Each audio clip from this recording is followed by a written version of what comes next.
Қайырлы күн достар, менің каналыма қош келдіңіздер. Бүгін мен сіздермен шифонды бисквиттің жасалу жолымен бөлісемін. Ол үшін бізге қажетті 5 жұмыртқа, 150 грамм қант, 150 грамм ұн, 50 грамм сұйық май, 50 грамм сүт қажет.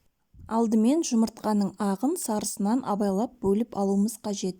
Ақ уызға арналған ыдыс құрғақ және таза болуы керек. Және ақ уызға судың, майдың, сары уыздың тамшысы тамып кетпеуі қажет. Егер де бірден ыдысқа бөлуге сенімді болмасаңыз, осылай кішкентай ыдысқа бір-бірлеп бөліп алуға болады. Ары қарай сары уызға қанттың 30-40 граммдай мөлшерін салып қоямыз да шетке қалдыра тұрамыз. Жұмыртқаның ағын миксермен аз ғана пекке дейін көпіргенше айналдырамыз. Шамамен осындай күйге дейін жеткізу керек. Одан кейін қалған қантты себелеп отырып, тығыз пекке жеткенге дейін миксермен айналдырамыз. Нәтижесінде тығыз жылтыр меренга шығуы тиіс. Ол өзінің формасын өте жақсы ұстап тұрады. Ыдысты төңкергенде ол ешқайда ағып кетпейді. Және де міндетті түрде қанттың толығымен ерігендігін тексереміз. Енді миксермен сары уызды алып араластыра бастаймыз. Шамамен ағарып 2 есе көтерілгенше 2 минуттай миксерлейміз. Массаны жаңағы дайын меренгаға салып, силиконды қалақшамен біркелкі болғанша араластырамыз.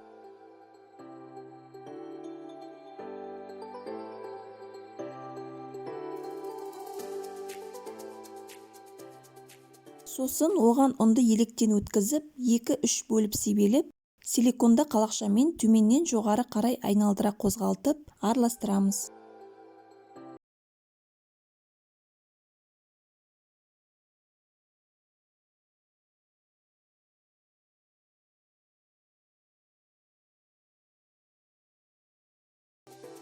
Содан соң сүт пен сұйық майды бірге араластырып, массамызға құямыз да тағы да сондай қимылмен біркелкі болғанша араластырамыз. Бірақ үлпілдек күйін сақтауы тиіс. Алдын ала форманы дайындап қоюымыз қажет. Мен диаметрі 18 см, биіктігі 8 см болатын формада пісіремін. Биіктігі 2 есе өсуі қажет. Биіктігі төмен болуын қаласаңыз, 20-22 см диаметрдегі формада пісіруге болады. Формамызға дайын массамызды құямыз және бірден пешке саламыз. Пеш бұл уақытта 165-170 градуста қызып тұруы қажет. Пештің режимі жоғарғы және төменгі қыздыру, конвекциясыз. Шамамен 45 минуттай пісіреміз. Бисквиттің дайын болғандығын ағаш таяқшамен міндетті түрде тексереміз. Таяқшаны бисквиттің ортасына тығып қарағанда, ол құрғақ әрі таза болып шығуы тиіс. Бисквитті пештен алғаннан кейін семіп қалмауы үшін оны бірден торға төңкеріп қоямыз. Алғашқы 10-20 минутта оны торда суытамыз да, содан соң сәл суығаннан кейін фольганы алып тастап, өткір ұзын пышақтың көмегімен формадан кесіп аламыз. Әрі қарай оны толығымен торда суытамыз. Сосын тағамдық пленкамен орап, тым болмаса 1-2 сағатқа тоңазытқышқа салып қоямыз. Тіпті түнімен тұруға да болады. Ол кезде бойындағы ылғал ішінде біркелкі таралады. Сонда кескенде әлдеқайда оңай болады. Бисквит тегіс болып шығады. Тортты жинау кезінде ешқандай артық жерін кесіп тастамаймыз. Және осылай іші өте әдемі кеуекті болады.